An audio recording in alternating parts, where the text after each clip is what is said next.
Se você ler Gênesis com os olhos de um homem, uma mulher modernos do século 21, você vai tender, né, a achar que há duas histórias da criação. A primeira está ali no capítulo 1. No princípio, Deus criou os céus e a terra. Ok. Vai até o capítulo 2 e verso 3, quando fala que Deus descansou e abençoou o sétimo dia. Mas ali no capítulo 2 e verso 4, começaria um segundo relato, uma outra criação. Porque ele começa falando assim: esta é a gênese, ou seja, a formação, a criação dos céus e da terra quando foram criados, quando o Senhor Deus os criou. E aí ele vai e conta, né, uma história muito parecida com a primeira, mas com alguns detalhes a mais.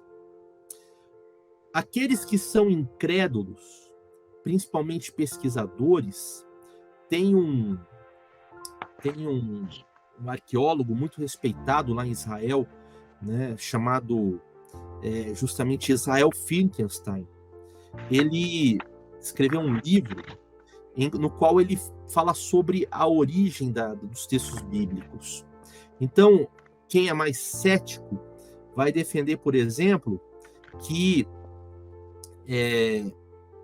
aqui foram 2 relatos da criação. Vocês sabem que até, né, o tempo de Moisés, esses relatos eram transmitidos oralmente. Esse arqueólogo, junto com outros da Universidade Hebraica, lá em Jerusalém, eles defendem que, na verdade, essa transmissão oral foi muito maior e que, na verdade, os textos bíblicos, eles só foram colocados no papel, compilados e escritos por ocasião do reinado de Josias. Quando é falado lá que Josias, eles encontram o livro da lei, na verdade, dizem esses estudiosos, o que na verdade teria acontecido é que eles escreveram um livro e inventaram a história de que encontraram o livro da lei para unir o povo de Israel, para que a partir dali o povo de Israel pudesse caminhar junto e houvesse uma unidade enquanto Estado, enquanto nação, enquanto eles tivessem uma história de criação na qual eles pudessem criar uma identidade e assim ser um só povo. Então, por exemplo, eles vão falar que havia 2 relatos orais sobre Gênesis, e aí quando foi compilado, escrito o texto, colocou-se um e depois colocou-se o outro em seguida, né? E aí, queridos, né, no primeiro relato é falado que no 6º dia Deus criou homem e mulher. Só fala isso. Então nos dá uma impressão de que os 2 foram criados ao mesmo tempo e foram criados os 2 da mesma forma, levantados os 2 do mesmo jeito. No capítulo 2, fala que Deus deu um sono a Adão e quando ele adormeceu, ele tirou uma costela do seu lado e com essa costela ele então criou Eva. Bom, aí a mente moderna pressupõe o quê? Né? E isso agora não é apenas mais os céticos. Agora é muito crente que vai pensar assim também. Se Deus criou Eva da costela, e no primeiro capítulo fala que ele levanta o homem e a mulher, então não se trata da mesma pessoa, da mesma mulher. O de Adão, o relato bate, então é o mesmo. Mas a mulher, o relato não bate. E aí o que as pessoas vão deduzir? Que, no primeiro caso, a mulher que é criada igual ao homem, ela se chama Lilith. Essa teria sido a primeira esposa de Adão. Olha só. Primeira esposa de Adão. Mas, agora entra ainda mais forte a mente moderna. Lilith recebe a ordem de Deus. Você será submissa ao teu marido, você será sua ajudadora, você se subordinará a ele. E Lilith, que era uma mulher avançadíssima, né, para sua época, não aceita. Ela se rebela contra Deus, porque ela não aceita ser submissa ao homem. Diz ela, discutindo com Deus, que ela foi criada da mesma maneira que Adão. E por ter sido criada da mesma maneira que Adão, ela era igual a Adão. Ela podia fazer as mesmas coisas que Adão e não aceitava, né, esta imposição, né, machista de Deus. Com isso, Lilith faz o quê? Ela foge de Adão. Ela foge de Deus, foge de Adão, né, vai embora. E Deus, então, né, porque ela não obedece ao que ele manda, manda os anjos atrás dela, com espadas desembainhadas. Esses anjos a perseguem, a alcançam, a pegam, a trazem de volta, mas ela bate o pé e fala que ela não ficará ali, que ela não permanecerá ali.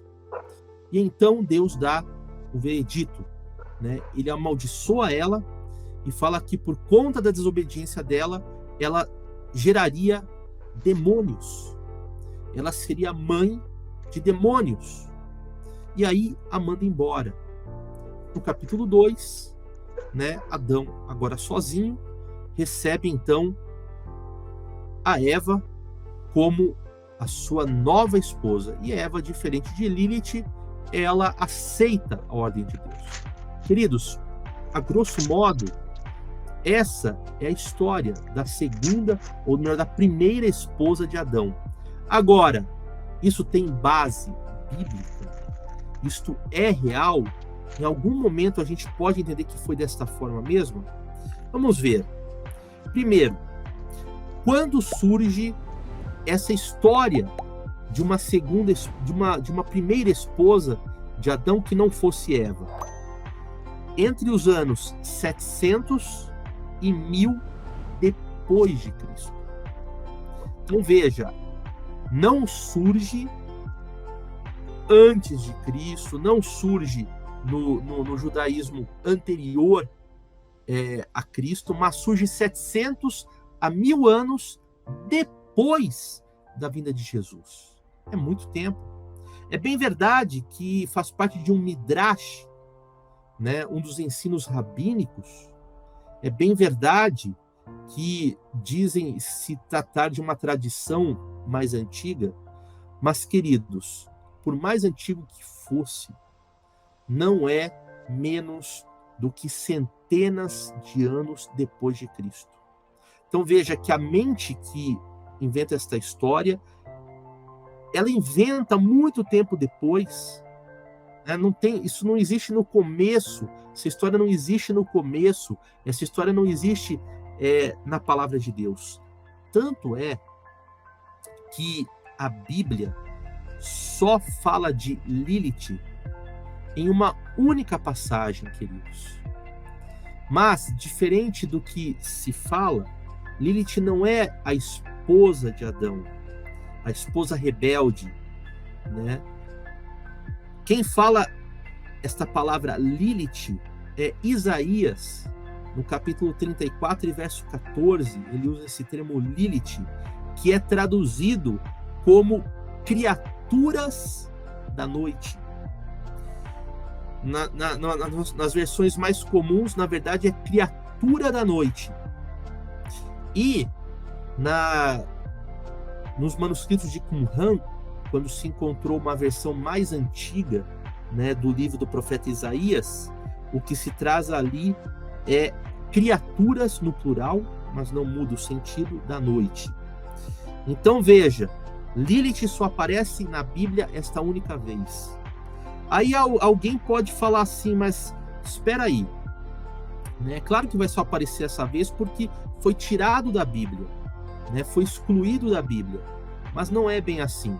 Não há qualquer evidência histórica, descoberta, arqueológica, nada que comprove qualquer outra interpretação sobre este nome Lilith, ou então que possa possa realmente dar argumento para se dizer que Adão teve uma outra esposa. Então, como é que a gente vai explicar esses aparentes dois relatos da criação, né? Nós temos dois relatos diferentes, nós temos dois relatos antagônicos. Está fazendo uma pesquisa sobre esse assunto e até o site Globo.com traz uma matéria dizendo que há dois relatos contraditórios sobre a criação do mundo no Gênesis. E aí, queridos, o que pesa é a ignorância do escritor, né? Porque, na verdade, você tem realmente a criação no capítulo 1 e você tem uma história da criação também com outros detalhes no capítulo 2. Mas só é a mente do homem moderno que entende que são dois relatos diferentes. No Antigo Oriente, na época em que Moisés escreveu Gênesis, não só Gênesis, mas o Pentateuco, a forma de se escrever era diferente. Então, por exemplo, nós todos, né, que fomos à escola, aprendemos que nas nossas redações nós devemos colocar logo no começo, né, as principais informações. Devemos responder algumas questões: quem, como, onde, por quê. Devemos responder essas questões logo no nosso primeiro parágrafo, fazer uma introdução que mostre o assunto e que chame a atenção do leitor. Então, isso é uma matéria de ensino fundamental e médio, né? É pedido no Enem. Então, essa é a forma moderna de se escrever. Mas no Antigo Oriente, na época em que Moisés escreve o Gênesis, a forma era outra. Principalmente, e olha só, né, como a história confirma, né, o relato bíblico e o nosso entendimento bíblico, porque nós acreditamos que Moisés é o escritor deste texto. Principalmente no Egito. Principalmente no Egito, se escrevia da seguinte maneira: você fazia um primeiro relato, que era considerado o relato principal, que era considerado o relato-chave, e depois era comum você fazer um segundo relato, pegando o mesmo assunto, com outros detalhes. Então, há diversos textos, há diversas escrituras, mesmo egípcias, em que você encontra a mesma estrutura. Você tem um relato e depois, novamente, uma aparente repetição, mas com outros detalhes. Então, era assim que se abria um texto no Antigo Oriente. E Moisés, como contemporâneo do seu tempo, né, você vê a palavra de Deus, mas a mão, né, que usa a pena para se escrever a palavra é a de Moisés. E Deus é maravilhoso porque ele não impõe o seu estilo, né? O estilo de cada texto bíblico é um estilo do seu autor. Isso que é maravilhoso, é a palavra de Deus escrita por mãos humanas. Então, por isso você tem aparentemente dois relatos. Para nós é estranho, mas para aquele tempo era perfeitamente normal. Estranho seria se houvesse só um primeiro. Se houvesse só um primeiro, você poderia até desconfiar de que não fosse autêntico. Mas justamente porque esta forma é assim que se é escrito, você pode ter convicção e certeza que é verdadeiro. Então não há nada de contraditório. Você tem o mesmo relato, só que no segundo aparecem mais detalhes. Você pode ver que um não se opõe ao outro, né? Ambos, você colocando um por cima do outro, são perfeitamente aceitáveis e se encaixam perfeitamente. A única diferença é essa, que no segundo há detalhes que não há no primeiro, né?